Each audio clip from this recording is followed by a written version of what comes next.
Welcome back to another video. It's your boy John White. Today in this video, I want to help anyone who's interested in working out or just starting out working out as a beginner to determine what is the best workout program that you could do. Because I noticed after doing a ton of research on YouTube that usually when people start the gym, they have no common knowledge about what to do in the gym, and they kind of waste the first year working out just trying to figure out what's the best thing that they could do to optimize muscle growth, muscle recovery, and also dieting. So in this video, I'm just gonna help you as a beginner to choose what's the best workout program that you could do to maximize the most gains in your fresh year. So let's get into it. All right, number one, the full body workout. The full body workout is a 3-day workout plan that you basically perform all the compound lifts in 3 days, in 3-day sessions. So first things first, all the compound lifts that you can perform on the full body workouts are obviously bench press, overhead press, barbell, squat, and deadlift. Those are the 4 compound lifts. Now with the full body workouts, you're gonna be working out your muscle groups 3 times per week. Now I want to show you guys a quick study on how many times you're supposed to work out your muscle groups to optimize the most growth. So let's head onto my computer and let's look at this study real quick. All right, as you can see on your screen, I'm on this website. It's called Built with Science. This is a YouTuber's website that I came across. I've watched a couple videos from him, but anyway.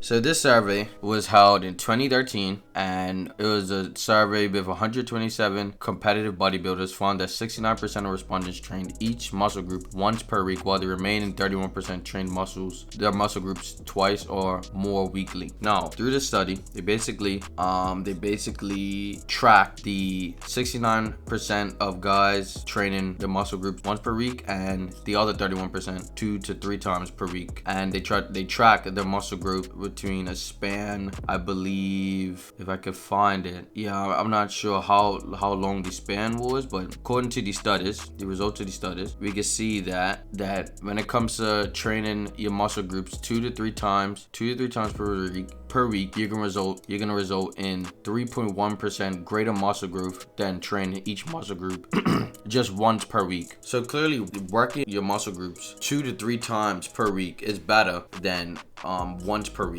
Which considerably the workout program that people do, that working out each muscle group once per week, is a bro split, and that's kind of outdated. That was like back in the day. That's what people used to do, but now people don't do that because it's not as optimal.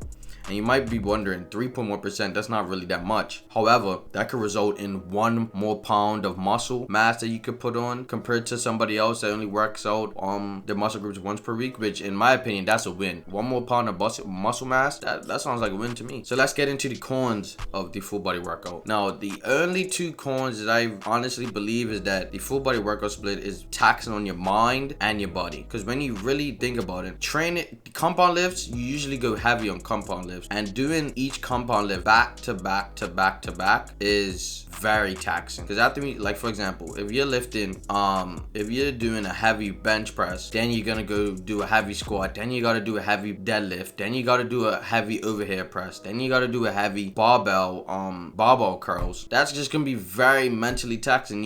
And honestly, that'll probably result in you going lighter inside some exercises than you're supposed to, which you don't want to do, because that means we're gonna have less muscle growth. And say you constantly go heavy in your upper body, but then go light in your lower body, will lessen the optimal muscle growth in your lower body than your upper body, and you're gonna have an imbalance in your physique, and we don't want that. All right, so number 2, the upper body and lower body workout split. Now the upper body workout split is a 4-day split, so usually Monday, Tuesday, Thursday, Friday. As for the full body split, is a Monday, Wednesday, Friday. But anyway, so the upper body workout split, the pros of the upper body workout split is that 1, you're getting the optimal muscle recovery, because it's recommended that you rest each muscle group at least 48 hours, so you have that time in between to rest your upper body and your lower body. You have that optimal time, and you're hitting each muscle group at least 2 to 3 times per week, and according to the study, that's the most optimal approach. And then the cons of the upper body lower body split, honestly, I haven't found one. The upper body lower body split is personally what I do, and I think it's perfect.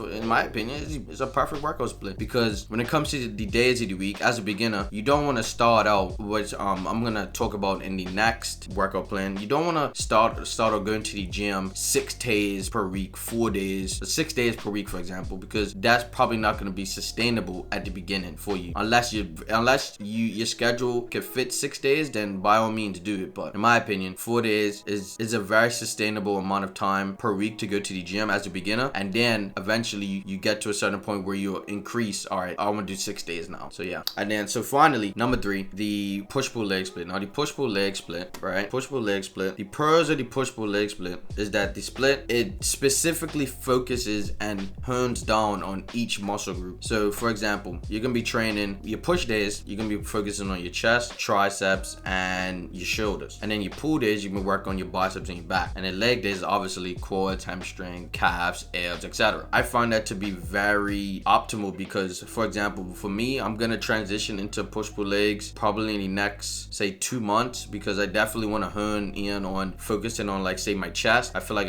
my chest and my triceps are weak points for me. I definitely want to hone my focus onto those. You get the optimal muscle recovery with the 48 hours. It seems pretty good. Now, the cons of the push-pull leg split is that there's not much flexibility in your schedule. Like I said, you're gonna be working on 6 days per week. So if, say, you miss a session, like say you miss, I don't know, say you pull day, you miss your back and your biceps. Your back and your biceps are gonna be behind in comparison to your chest, tris, and your shoulders. You get what I mean? So that's the only thing I find problem with the push-pull legs is like the flexibility when it comes to it. But honestly, if you find yourself to be very consistent when it comes to your schedule and stuff, then it probably won't be a con for you. Anyway, when it comes to choosing a workout program, I recommend that you actually question yourself. You look through your schedule and ask yourself, how many days a week can I go to the gym and sustain it for a long period of time? And a long period of time is like 3 to 6 months. When it comes to making a decision, don't make it ego driven, because I understand when you start at the gym, you wanna your main focus in the gym when you reach those results is to get outside validation. But you gotta remember that when it comes to your fitness journey, it's your fitness journey. It's nobody else's fitness journey. Stick to focusing on yourself and in bettering yourself. Don't worry about the outside validation. I noticed that as I started in the gym and I started progressing, naturally you just get that validation. Oh, you look good, John. Oh, you're looking big, John. You're not trying to seek that out. You just focus on working on yourself, and all that